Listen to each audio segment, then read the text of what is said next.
Welcome to our 2025 Caregiver Self-Care and Tools Series number 1 webinar.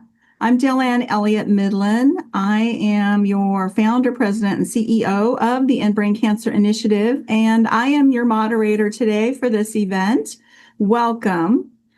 We work super closely with our medical advisory board to help us when patients come forward if we do not know exactly how to help them, or we don't know personally the PI for a particular clinical trial that they look like they qualify for, or we don't know, based on wherever they live in the United States, exactly where we should be making a personal introduction for them and pre-qualifying them for advanced treatments, diagnostics, and clinical trials.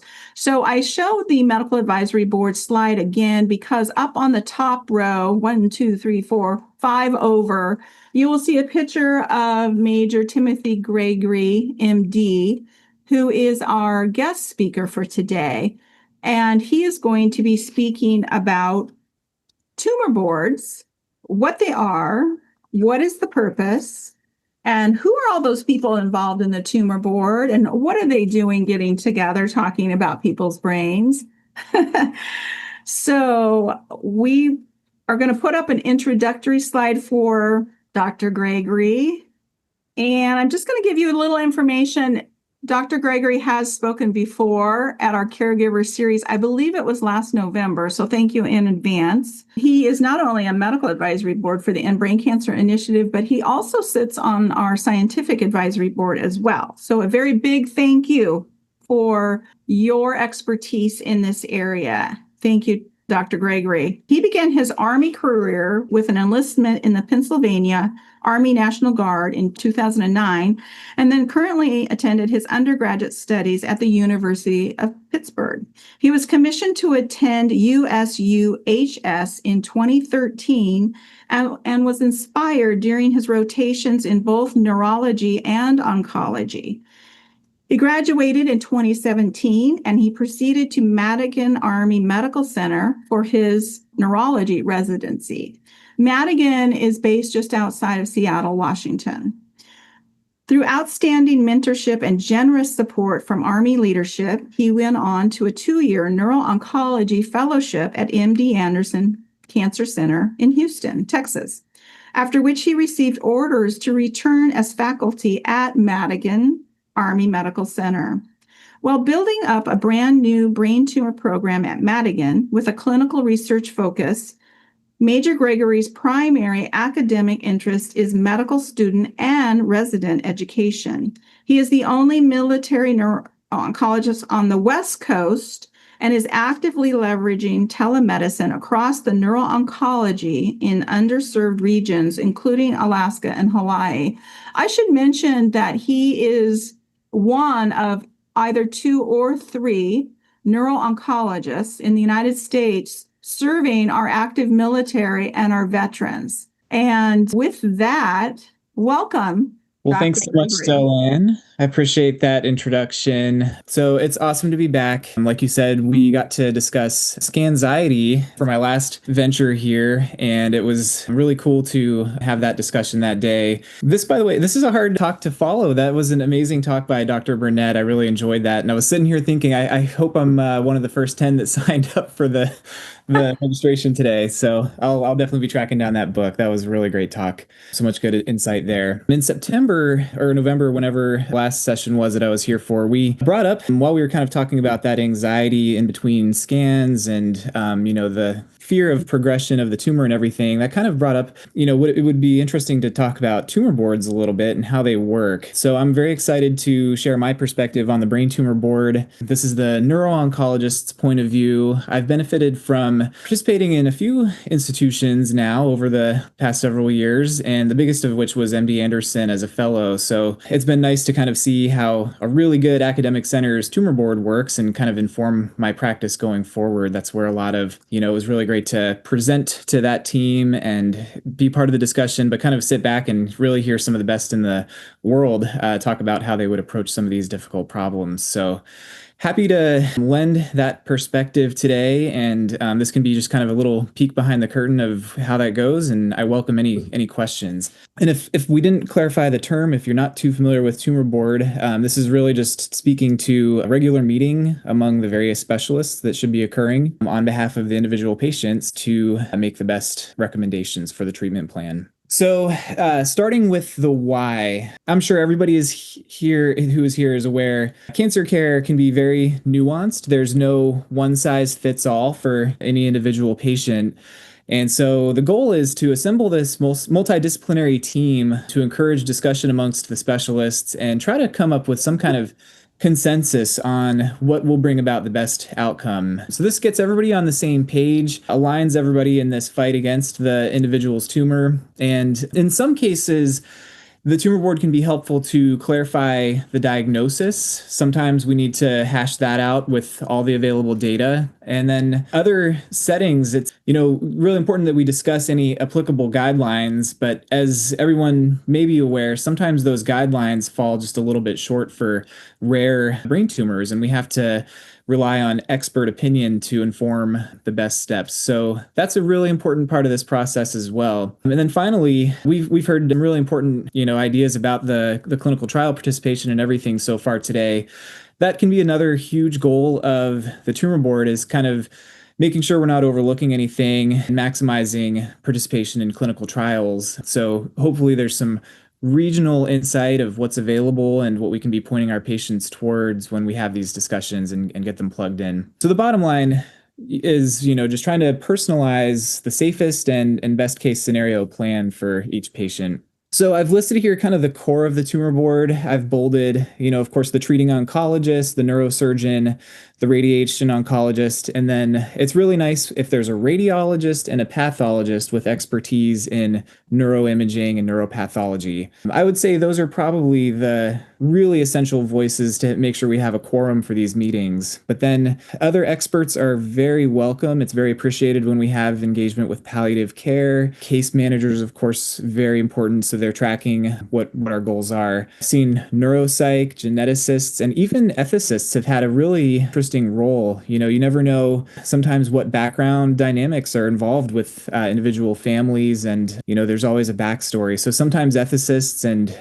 financial assistance, the whole everything involved can be part of a really good tumor board. So, and then I'll just kind of point out the trainees are kind of the backbone too. Sometimes, don't be surprised if you're getting your care at a big academic center if person who knows you best is a fellow. And so they're sometimes really well equipped to be talking about the case to the tumor board and representing the important details there. And this is also a really cool mechanism for the experts with all the experience to be kind of passing along a lot of their expertise to that next generation of oncologists. So another really important job of the tumor board. They used to look something like this. Maybe some tumor boards still look like this. In a nice conference room, there would be coffee and snacks, and it was kind of not social hour, but it was a get together and in a very collegial experience. And it still is. The pandemic changed a few things for how we meet, and in some cases for the better, of course. We now have national tumor boards that look just like these Zoom meetings. And that's great. Maybe we've traded some coffee together for now we can have meetings across, like the entire VA system, for example, has a national tumor board that we have access to. So some really, really great opportunities to bring in experts from anywhere nowadays. So that's kind of what it's looking like these days. So I tried to pull up what impact tumor boards are actually having on outcomes. There's not a lot that I could find in the brain tumor space, as you might expect, but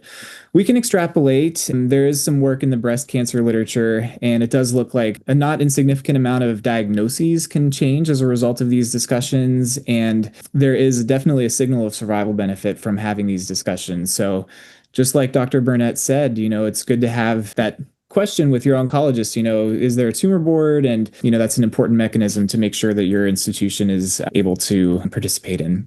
So just kind of laying out the general workflow, usually treating provider or the person who knows the patient best is going to present the case, give the relevant details, and then kind of gets handed off to radiology. They'll screen share. We'll look through the images together. That's important for going through the anatomy of where the tumor is located, but also sometimes if there's any diagnostic discrepancies, we can get some information just from the scans alone. When available, the pathologist will then go ahead and review some slides. It's really nice for us to go through that together and get anything out of the way, like any molecular testing. We talked a little bit about those genetic tests, how essential those are now for defining a lot of tumors and a lot of our treatments. And so that's a big part of it.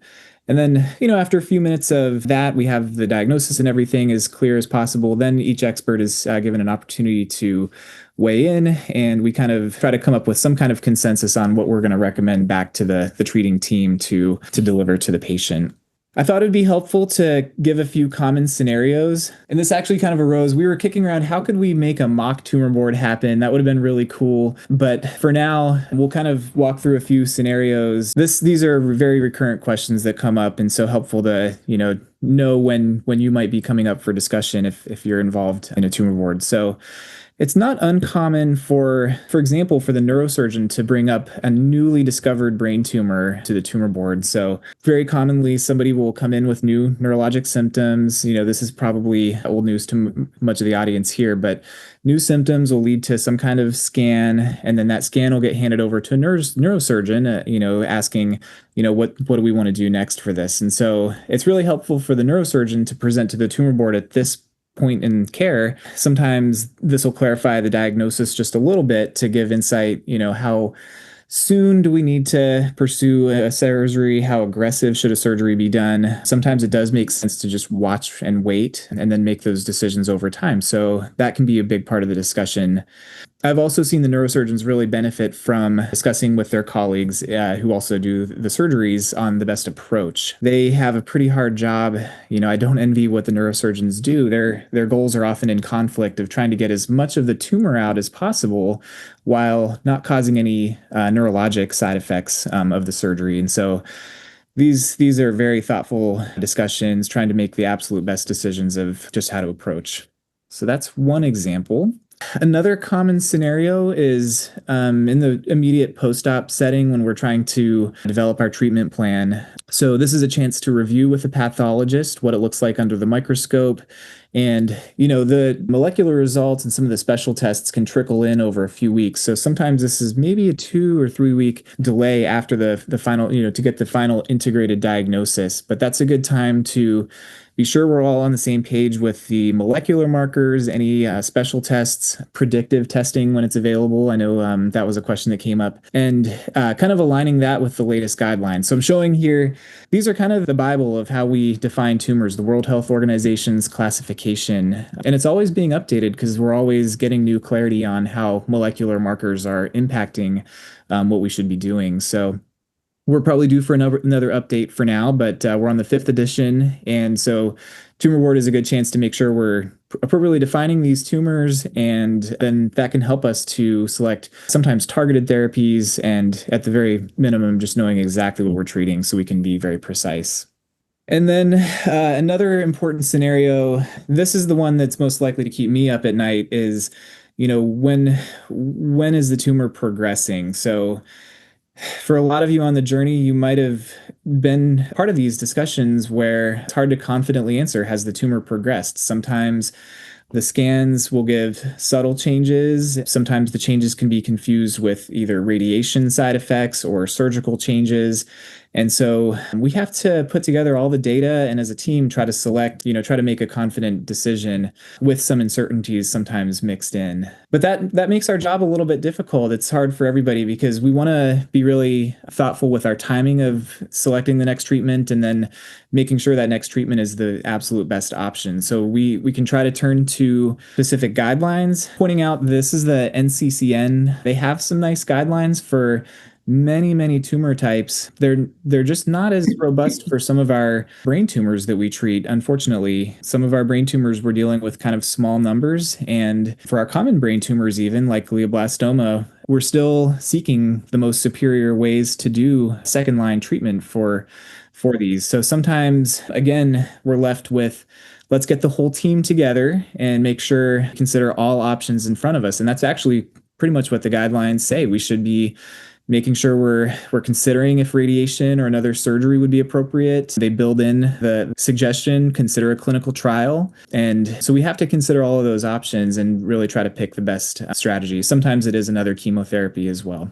So that's kind of the nuts and bolts of what's going on at your institution's tumor board, at varying levels of scale, depending on how many providers are there. So yeah, just kind of the bottom line here is it's our mechanism for making sure we're all coordinated on the same page and enhancing as much access to clinical trials and care as possible, trying to create those personalized recommendations, reducing any chance of bias or overlooking any options that we should be talking about. And then just to kind of emphasize, the tumor board is there really to recommend, not necessarily to dictate. So they'll give some recommendations back to the treating provider, which will then probably come up either in a phone call or in the next clinic visit to discuss, with all the stakeholders, the family, and try to take into account all the goals and make the absolute best plans. So with that, that's me and my boys at the top of Mount Adams. That's kind of what I do for fun. And I welcome any questions or comments. I really appreciate everybody's attention. Thank you so much, Dr. Gregory. That's a great photo. Thank you. You practice at two separate places. When do they hold their tumor boards typically? Yeah, so Swedish is my part-time opportunity that I do up in Seattle. That's where I get to take care of civilians outside of my military setting where I'm full-time. Their tumor board, very robust, meets every Monday morning, and usually there's a pretty nice size list. Madigan has more of an ad hoc tumor board, so we assemble, we're basically assembling that pretty much on a weekly basis, more or less, but it's not necessarily as scheduled, just as the volume dictates. Okay.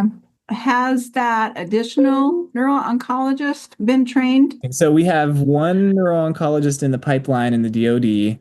He holds acceptances to multiple amazing fellowships, and if everything goes well, he will begin that fellowship next summer. So more to follow on that. That's amazing. Yeah, right. That's really great. I mean, I bring that up.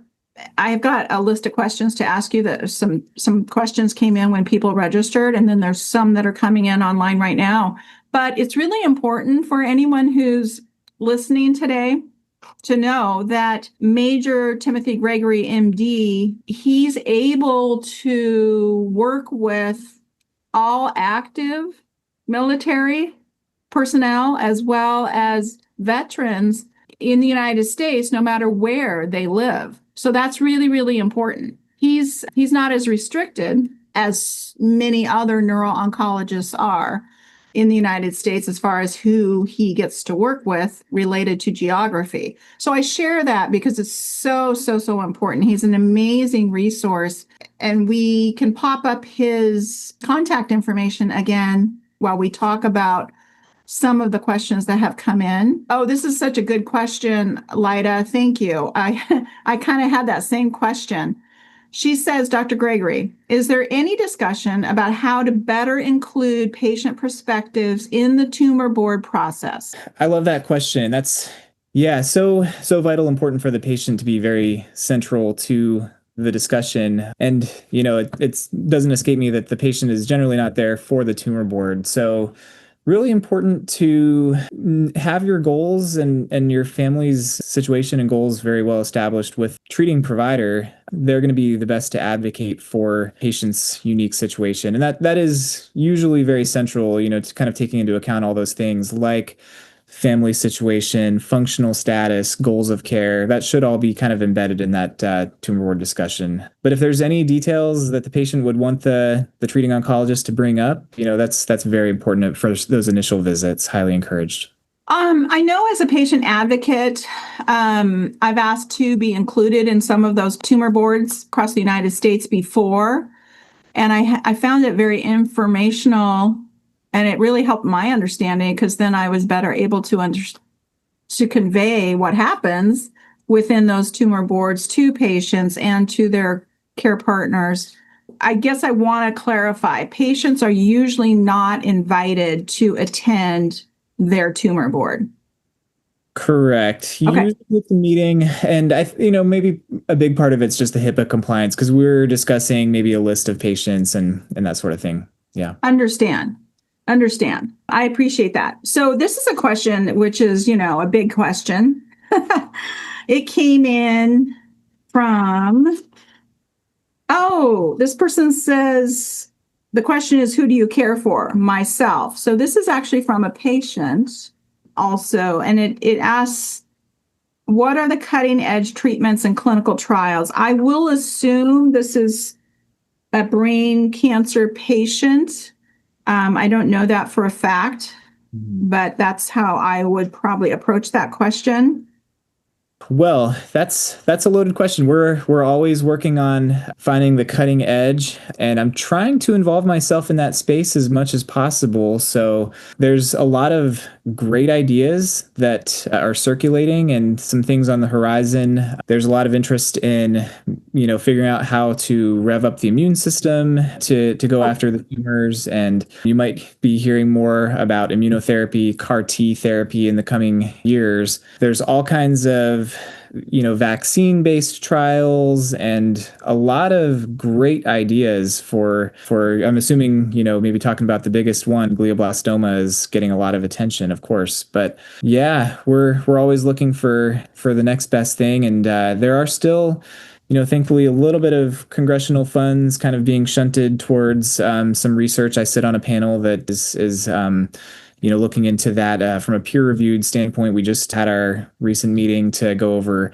no fewer than I had responsibility for 35 different proposals for research proposals, and there were some really exciting ideas there. So stay tuned. We try not to get discouraged, but this is the side of cancer care that keeps us as oncologists energized, because we know we can get better, we can push that bar higher, and that's what we're continually fighting for. I hope that answers the question. Feel free to. That really, really helps. I feel, to be honest, I feel like, wow, if we just talk about GBM right now, I've never seen so much research going on in this disease space in the 25 years that I've been around in this space, specifically GBM.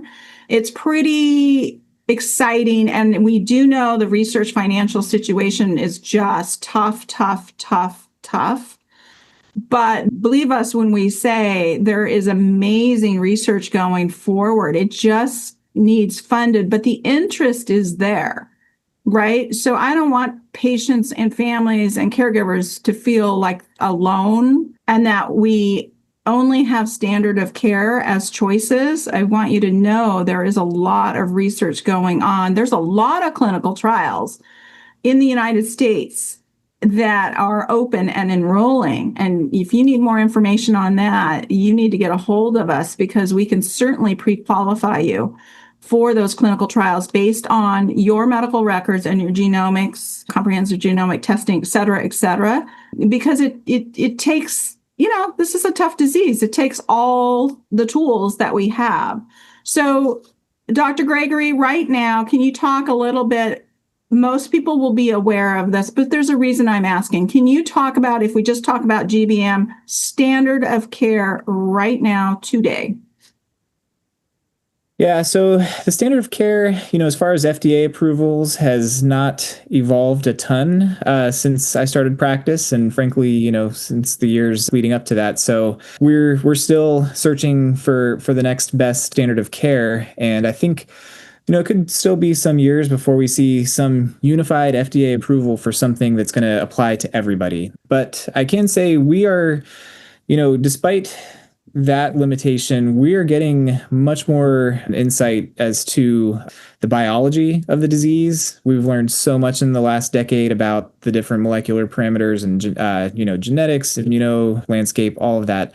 And so we are, I think, going to be more and more equipped here over my career to personalize our strategies. And that's where we need a little bit of grace from the insurers out there who don't really understand why we might select an off-label therapy. It's really hard to say this should be on label when it only applies to a select number of patients. But you can prove it. Exactly. And we're getting much more equipped for that. And that's the direction we need to go. Absolutely. And, Treya's going to talk about this a little bit later too. We're living in a world today where we have the very first device to treat GBM, FDA approved, for goodness sakes. You know what I mean? That was approved in, I think, 2011. We're moving forward with different treatment options, targeted, but also options for everybody for this disease. And I just think the advancement is really encouraging. The other thing that I never want to leave a conversation not saying is wherever you're being treated, know that there are other additional treatment options likely that you would qualify for. And so there's just no way that one institution, one hospital, one academic center can have everything available to everybody. So you sort of have to know that those are your tools. Everything that's going on that's available to brain tumor and brain cancer patients at every location, those are actually your tools. And so you need to be able to access all those tools and know that most of them are actually available to you on some level. You can enter into the clinical trial, or you can have other kinds of access into clinical trials. And that is also a great sweet spot of the End Brain Cancer Initiative. We can help you with that. So I just wanted to say that this is something you can address. It's different than your talk, really, but if you don't mind, this is someone who's caring for a family member. What is recommended treatment for recurrence? I'm going to assume it's GBM. Yeah. So we wish we had good guidelines for that. And, just to reiterate, another one of the really important scenarios for the tumor board to kind of weigh in on, because sometimes the answer is going to be, for recurrence, we need to consider, is it safe to go in and get a little bit more surgically, kind of hit the reset button in that way. Sometimes if there's been a safe time frame and the location of it is good, sometimes more radiation. There are a handful of chemotherapies that come up recurrently for progressive GBM. Some of them easier to tolerate than others, but because it doesn't seem like one is particularly superior to others, and in a lot of ways, sometimes clinical trial can make the most sense. And that's actually kind of built in as, we should be thinking about a clinical trial if available for the right patient. So I know that's not a concrete answer for you, and I'm sorry, but that's kind of the dilemma that we individualize for each patient. Yes, yes. In this particular disease, it makes sense almost, well, I think it makes sense to have clinical trials as part of actual standard of care. Yeah, and the NCCN even kind of recognizes that. So, yep, if the clinical trial is available, that is definitely a worthwhile pursuit. And that goes back to something Dr. Burnett was saying too, which is, if you are working with a neuro-oncologist who is practicing at a community hospital or a rural setting, please be sure and encourage them to be working with a specialist at, a brain tumor center of excellence or an academic center, just so the access is there and different things can be brought forward as potential treatment options. To her point, not every neuro-oncologist is going to know about every single thing, one, but two, they're just not going to have access to it wherever they're practicing. But if they're partnering on a patient's care, it increases treatment options, it increases access, that kind of thing. Yep, completely agree. Yeah. How do you feel like when you're working with patients and their families and caregivers related to the tumor board?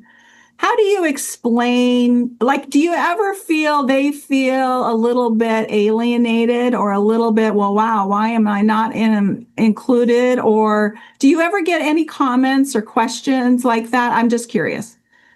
That would come up sometimes. So sometimes patients kind of want to know the details of the discussion.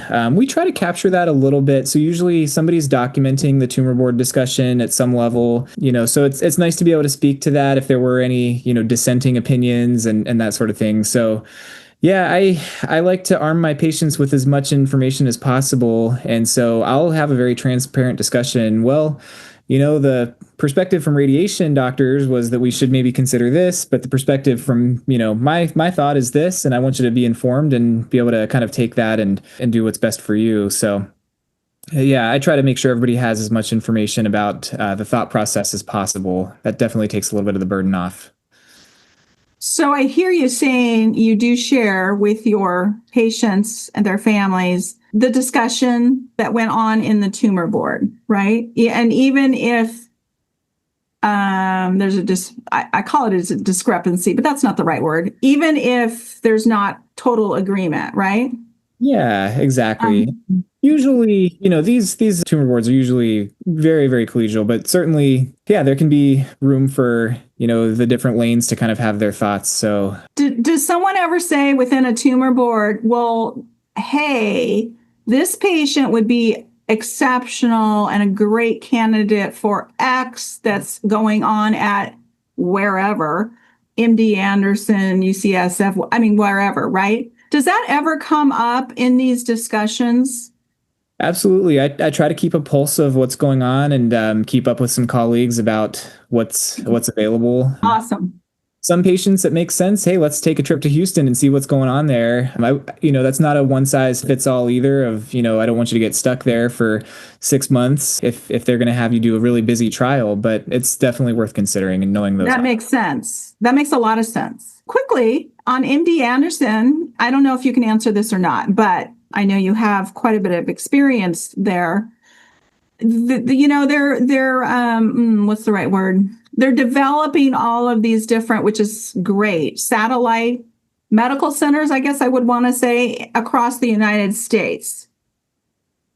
Yeah. Are these sites, are they feeding people to the large MD Anderson and Houston clinical trials, or is the goal to actually be able to provide clinical trials out within these satellite sites as well for the brain tumor, brain cancer community?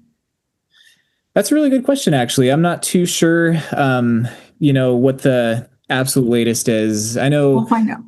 I can definitely look into that. Okay. Yeah, there were a handful of satellites throughout the greater Houston area when I was down there, and I know they're in a period of growth, which is very exciting. So, Yeah, they really, really are. Yes. Yes. That. Well, thank you for joining us today. Does anyone else have any questions for Dr. Gregory? All right, let's wrap.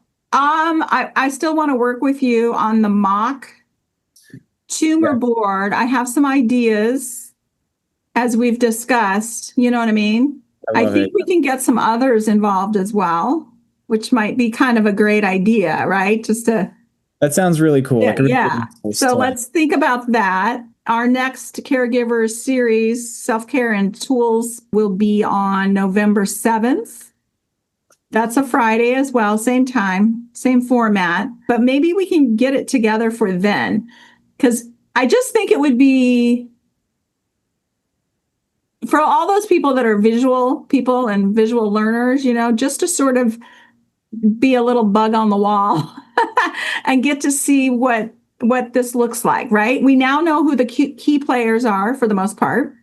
Good. I see Brian will volunteer his case for a tumor board. Awesome. Thank you, Brian. Thank you, Lyda. That would actually be great. But, I just think that kind of thing is really valuable because I don't want anyone to feel excluded, right? These are specialists coming together for a patient case, and there are different things that they discuss, but it kind of might be interesting. So let's work on that. I love it. Okay. Thank you. Joanne. Thank you very much. Happy Friday. You too. Have a good one. You too. Thank you so much. Thank you.